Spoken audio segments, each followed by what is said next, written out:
It's time now to take a look through the international newspapers, and joining me in the studio is Nicholas Rushworth. Hello, Nick. We're starting off with Israel. Israel, the Knesset has been dissolved. The government there has announced that there will be an early vote in January, the 22nd of January.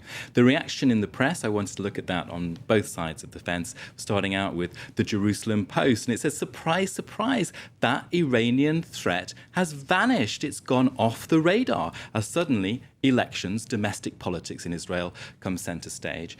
And the contrast is total with Haaretz, which is the left-leaning main daily in Israel. There you can see the headline, "Good riddance." And it's saying that this parliament was no good. It was the majority of tyranny. They ran roughshod over minority rights. That's the Arab-Israeli community. They didn't respect high court rulings. They tried to intimidate the media. And it says in Haaretz now, look, Israelis, you must demand a fair and democratic government. So sort of an eye to how the two sides of the fence are looking at this move in Israel now. The election is taking place in January. Now, moving on to a different election, that of the presidential election in the States. Obama and Romney facing each other again for the second time in a few hours. Well, I saw one piece in The Hill, which is sort of like the Insider's magazine in Washington, D.C. There we can see it. Poll, Obama more likely to bungee jump and would be a better babysitter. I thought, what is this?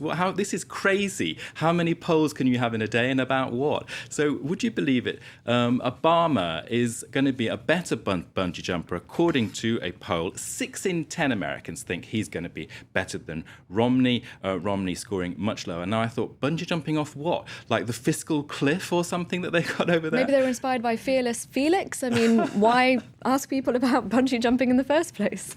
And then we've got babysitting. So apparently in September there was a poll, 41 points each. They were neck and neck.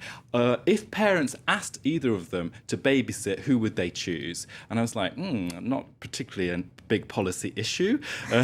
But apparently the latest poll on the babysitting stakes is that Obama is 49% more likely to be chosen by American parents to babysit than Romney, who's getting 36%. So it's polls a go-go, and perhaps some of them you don't want to know about. And you've got something from the Los Angeles Times? Well, what happened in the last debate was we saw all the pundits said Obama lost. Romney really came home and did the punching. But there was one weak point, and that weak point turned out to be Sesame Street's Big Bird. He said PBS funding, that's public television in the States, would go. He wasn't going to finance that. Panic set in, saying, well, what's going to happen to Big Bird? Because Sesame Street is watched worldwide. So the Los Angeles Times, in its coverage of this second debate, is saying, oh, well, now the Republicans are responding. There is a movement for Sesame Street, for PBS. So the Big Bird, Save Big Bird continues. And you spotted a couple of cartoons about that independence referendum in Scotland for 2014. Well, I turned to the Scottish press, actually, the Scotsman, the Scottish Herald, and I didn't find very much, not grabbing, no editorials. I think perhaps it's just so much part of daily life in Scotland that they're perhaps a bit fed up with it. But I turned to the Independent and the Guardian. The Independent in the UK had this cartoon, and we can see Alex Salmond there. He's the Scottish Nationalist Party leader who's pushing this referendum. And there you can see the most important question for Scots in 300 years. The union with England was in 1707.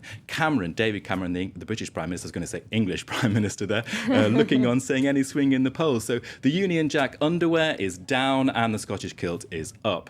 Let's look at The Guardian. We've got Steve Bell in his cartoon saying, well, this is actually a risky strategy for these two blokes. They're leaders of both countries, but Cameron, in saying it's a black and white referendum here, yes or no, decide, he's taking a risk. And also Alex Salmond is also taking a risk. They're both trying to pull those rabbits out of the hat. And Alex Salmond, of course, if he loses, it won't be voted again. Up to the Scots to decide in 2014. Thank you very much, Nicholas, for taking us through the international press.